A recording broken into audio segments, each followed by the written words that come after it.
think we can hear you, Alan, if you wanted to ask your question. Can you hear me? I can, yeah, go for it. I'm assessed for my pension on income, but the only income I've got is my pension. Should I be on assets?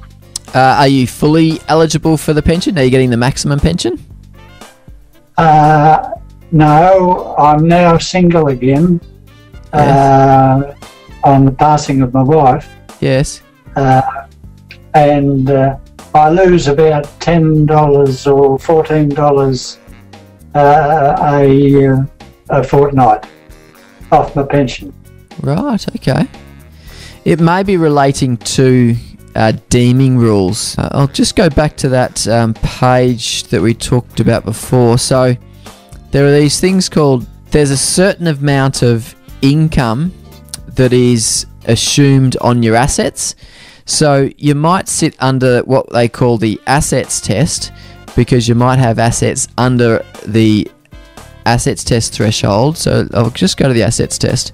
If you can still see the screen, that'll be helpful. So if we look at a single homeowner, for example, you can have assets up to $202,000 and it won't, you'll get the full age pension.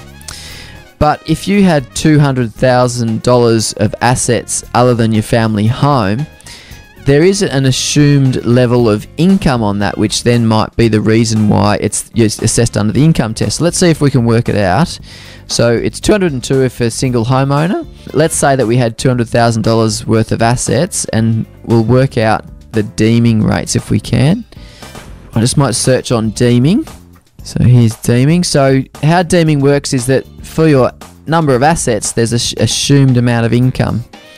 So deeming rules. So if you are single and getting either the pension allowance, the first $48,000 of your financial investments is deemed to earn 1.75% per annum, and then the amount above that. So let's say, for example, just for your privacy purposes, we can say that you've got $200,000 worth of assets, and so on the first, let's move it over here, on the first $48,000, they're assuming 1.75%. So 0.0175 times $48,000. So that's $840 of income per annum is what they're assuming. Now, they also assume 3.25% per annum on the amount above that.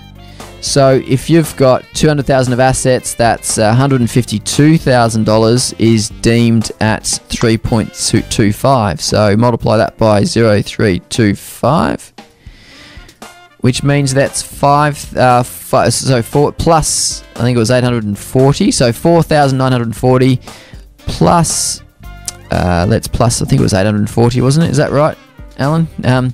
And so your total income that is deemed from your asset is $5,780.